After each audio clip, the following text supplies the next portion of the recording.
السلام عليكم، شلونكم اخباركم؟ ان شاء الله زينين. وياكم احمد.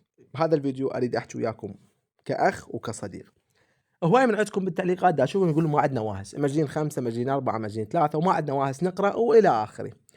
ما عندك واهس وبعدين الحياه توقف يعني على مودك يابا، الكل توقف لا حد يقرا، فلان ما عنده واهس، تمام؟ الكل توقف ما حد يقرا. شوف، الواهس ما يجيك وانت ملفلف بالبطانيه ونايم ومرتاح وتريد واهس يجيك على طبق من ذهب، لا. الواهس يجيك من تخاف على حلمك، من تخاف على مستقبلك، من تفكر بتعب اهلك اللي تعبوا السنه كلها وياك، من تفكر بهذا الشيء راح يجيك الواهس، تمام؟ ومن تقوم تخاف من حلمك اللي دا تشوفه كل يوم يضيع بسبب كسلك، كل يوم حلمك دا يضيع بسبب كسلك. تقول لي والله انا تعبان، وين اكو طالب سادس مرتاح؟ جيب لي هسه طالب سادس مرتاح، ما اكو طالب سادس مرتاح، الكل تعبانين، بس اكو فرق طالب تعبان بس دا يحاول ومستمر ودا يقرا، وبين طالب تعبان ونايم، واكو واحد يقرا وهو محبط بس دا يقرا. وانت يعني وصلتوا لمرحله تتحججون حتى بالجو، يعني والله الجو حار ما اقرا، الجو بارد ما اقرا، الدنيا مغيمه ما اقرا، حتى وصلتوا لهاي المرحله، تمام؟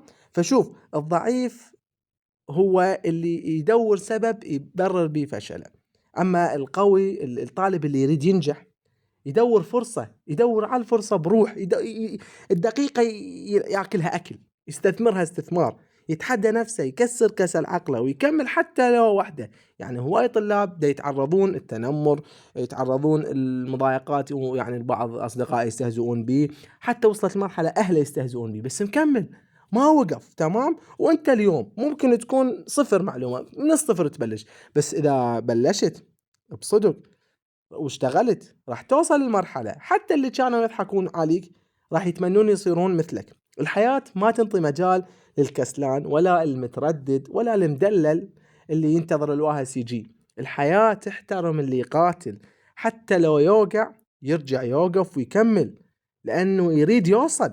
يعني أنت هسه شنو راح تخسر إذا ركزت ساعة ساعتين باليوم، حتى لو تمشي شوي شوي، بس انت دا تمشي ما واقف، ما باقي بمحلك وتقول والله ماكو واهس.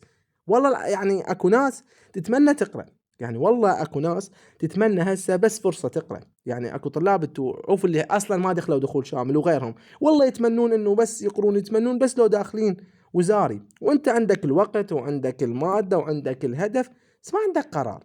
تريد تنجح، اول خطوه تسويها براسك تكتم الكسل هذا اللي براسك وتقول كافي كافي.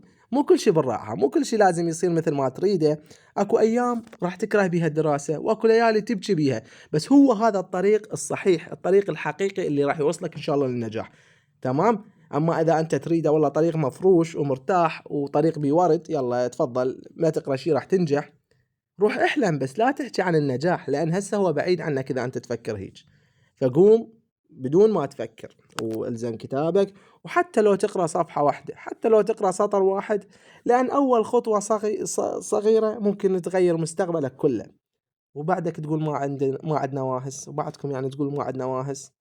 اذا بعدكم تقولون فظلوا مكانكم وخليكم متحسرين بعدين من تشوف غيرك يطير وانت بعدك بالوهم تحلم وتنتظر الواهس يجيك، وما راح يجيك الواهس ابدا الا ان توصل الى اعادة السنة لا سامح الله، وهذا اللي الشيء ما نتمناه.